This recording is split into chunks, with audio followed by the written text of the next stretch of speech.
Welcome to episode number 4. It's all about an entrance. I'm at this gorgeous 1922 house in the Hollywood Hills, designed by Lloyd Wright, Frank Lloyd Wright's son. My dear friend David Colman is joining me. We are now at the front door of the house, which is very quiet and unassuming from the street. Private and rather intimate. I think it's more of what David was talking about in the last episode of compress and expand. Wait, we're now at the front door? Where's the pool? It's where we started the video. Didn't I show you? I'm so sorry, it's kind of a perfect LA pool. Very serene, natural, timeless, like a pool at an ancient temple maybe. But it's also long and kind of skinny and perfect for laps. Yeah, that's so perfect. Really is the perfect LA pool. That really gets to a point of actually what Lloyd Wright's aesthetic was also about. Both he and his father, what they loved about Southern California was the way the outside could and should really feel like part of the living space all year round. And that was actually even more important to Lloyd Wright Jr. He was a landscape architect before he was a building architect. So his houses often feel smarter and better integrated into nature than his father's did. Do you get a sense of that with this one? Totally. And wait until I'm going to show you a couple of more things that I've staged on these gorgeous big concrete blocks at the beginning of this house. But we're going to end up this video down in the garden, which is totally what you're talking about right now. So hold that thought for 1 minute while I show you Matthew Rosenquist. David, remember when I was showing you the collection before, when we were talking about doing this video together?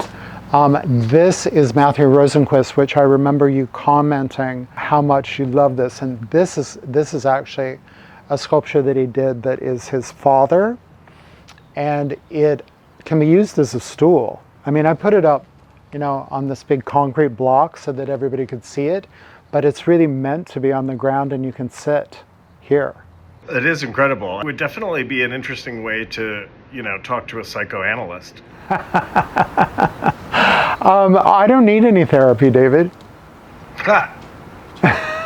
I'm only laughing because, in theory, everyone, of course, needs therapy. Yes, of course. And, Matthew would be the first to tell you, he is a super happy-go-lucky guy, but his work is completely inspired by memories of his childhood. Which is so perfect. I mean, he really made that in a really incredibly graphic way. I mean, most people, kind of only hint at very timidly at their childhood memories, but he's really embraced them, which is really fantastic. And there's something so expressive because the face is really, is it screaming? Is it gazing off in wonder? It's really hard to say. Yeah, beautiful. I love this guy. His work for me is really Americana idealized. Then I have to show you 2 pieces by Heather Rosenman. I'm going to lift this big, well actually it's not that big, but this drum table down because I'm going to show you how beautifully usable this is. And then we can also have a look at some of the detailing, the scribe work that she does on this. It's just a stunning piece of, and it really, I love that it has this kind of chic mid-century case study vibe at the same time that it looks like it was something that's dug up in ancient Assyria with a kind of map of the heavens etched all over it. I mean, it's just a fascinating, there's so much duality to it. I think this work that she does, she calls semiology. Are you familiar with that term? Yeah, well, SEM is like a reference work to ancient signs. Yeah, very much the scribing, if you will, on that, or the etching on top of it. And it's also very usable. It's really quite a practical little thing to add to your collection and a beautiful piece of decoration. She does a lot of architectural work. I also have this gorgeous, gorgeous vase. Also, very typical of her work is these bubble sort of glazes that she does, and I think she does them really better than anybody I've ever seen before. The color of this, I hope you're seeing this, David, is so beautiful because it's kind of a little sea foamy green. I mean, oh, interesting. Isn't that unbelievable? I mean, really like a statement piece, looks so good like in the entry hall of your house. It would be incredible with some sort of giant dried reeds or branches coming out of it. Or, obviously it's perfect as it is too. And the glaze is beautiful. Is that what they call a salt glaze? I didn't, she is these are all proprietary sort of glazes that she does. And I mentioned to her, that I had tried to do what I called lava glazes when I went to pottery school. And she was sort of like, back off, Charlie. I'm not letting you know what my lava glazes are for. Well, maybe she uses real lava. This is a chair by Joey Benton. And this is a series of 300 chairs that Joey did. These were for a hotel that he did called the St. George. And he designs furniture really for site-specific sites. So you can go to Joey and he'll do a series of chairs for your restaurant or cafe or for special projects. So architects and designers love him. So I saw in the description that it's mahogany and vegetable tanned leather, but it's from where I'm sitting, I can't really tell what's mahogany and what's leather. I'm going to show you that because it is the most exquisite thing about this chair. And this chair was actually designed to be used outside. So this is galvanized steel. And here's the mahogany in here. Oh, They're so solid. I see. This chair will be around for 100 years. And of course, it's vegetable tanned leather on top, so you can't leave it out in the rain. But it never rains in Marfa. An occasional rain. Where's the St. If you just George? had like an awning over, a gorgeous patio or something, this would be an amazing chair. I would also love this chair inside as well, but it's a beautiful piece of work. The detailing is amazing. Kind of yay Joey. Industrial chic. It's a lot going on with that chair that I think is good. It could work as a piece of sculpture even with no one sitting in it. It's so inviting and yet so sculptural. I'm going to take you to the best view of this house for the finale. This is how you best experience this house, is in the garden. You descend into it and the house almost looms above you. Well, it's very cool to see now as you walk through the garden. It's so much more fabulous than I thought it was going to be, and so much more extensive. And you really get a sense that Lloyd Wright Jr. was, you really get a really strong sense of how much he cared about the landscape and how much thought he really put into it. I wasn't really foreseeing that it would have this kind of sunken garden with this incredible stone stairway going down. It's really a second part of the whole property. It seems a shame to call it landscaping because that suggests that it's something that just goes around the house rather than something that's really has its own kind of life and soul. Yeah, absolutely. It's why I like this view of the house so much.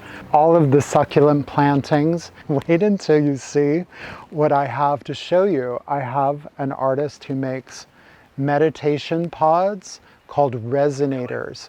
It resonates, right? And doesn't that resonator resonate with that house in the background? What's interesting about it is that how it has the sculptural quality, sitting in that space, and then how it also relates to the house in the background. It looks like, one's a sculpture, both are sculptures. And then it also kind of makes it look like it's a little bit of an adult version of a child's playhouse, which is in a way kind of what it is. Yes, well, I think that this resonator should stay in this garden. With this house in the background. I've talked to the owners about keeping it here. They're very into the idea. And as a little special treat to end this video today, Kate actually happens to be here. So why don't we have Kate describe her resonator for herself. So this is Kate Mueller. Kate, meet David. David's joining us from New York, and he's incredibly interested in your resonator. Thank you. And tell us how you came up with this fantastic piece of sculpture. And I think it kind of has a purpose. It's interactive. It is. I would say. Yeah, I'm not sure if you've had a chance to sit inside yet, but that's really where the magic is. It's what I was waiting for. I've been talking about how good it looks against the backdrop of the house. So why don't you tell us more about how it functions? Yeah, so I'm a metal worker. I've been welding for about 10 years. The design of this piece, the geometry of it, comes from Atria. It's the brightest star in the Southern Triangle constellation. So the top you can see is a perfect isosceles triangle. When you're sitting inside, that inspiration of the celestial presence really bounces the light around in such a way that it puts you in a different headspace. You know, it's very easy to get stuck in a routine, but as a meditation chair, starting off in a place where you're really out of default reality, and it's so playful and instills that sense of wonder, just being inside. It's quite a special feeling. And so the cube light seat is illuminated. That also makes you feel the celestial reference. For this piece, the concave and convex woodwork at the bottom does something really quite beautiful at night with the light box and the shadows. Just adds a really nice texture element. It's difficult to see the light box right now, David, but it glows at night. It's because the sun's out, it's difficult to see, but I'll bet that you wish that you could come and sit in the resonator so that you can see how it works. But we're going to put Kate in there to show us. And this is really where the magic of the view is. I can see myself reflected and refracted hundreds of times. How long do you sit in there yourself? What's the kind of user manual rundown of it? I mean, no user manual for meditation. It really is each to their own practice. I think for me, it's a very peaceful reset. And I would even say the act of making them is my meditative practice, because especially in metalwork, you have to hyper focus, can't get distracted, you might lose a hand.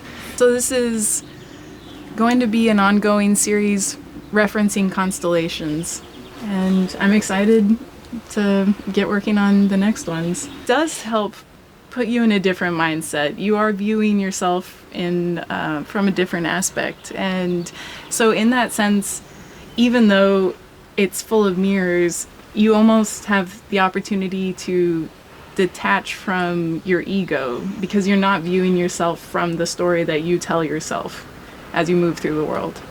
David, it's so sad that that concludes our first episode of this Lloyd Wright masterpiece.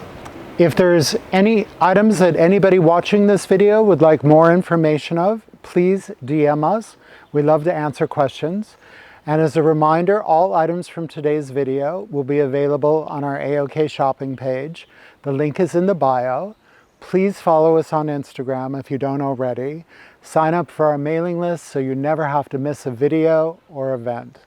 Thanks for joining me today, David, for this Lloyd Wright Architectural Gems video magazine. It's been fun. Thanks for having me.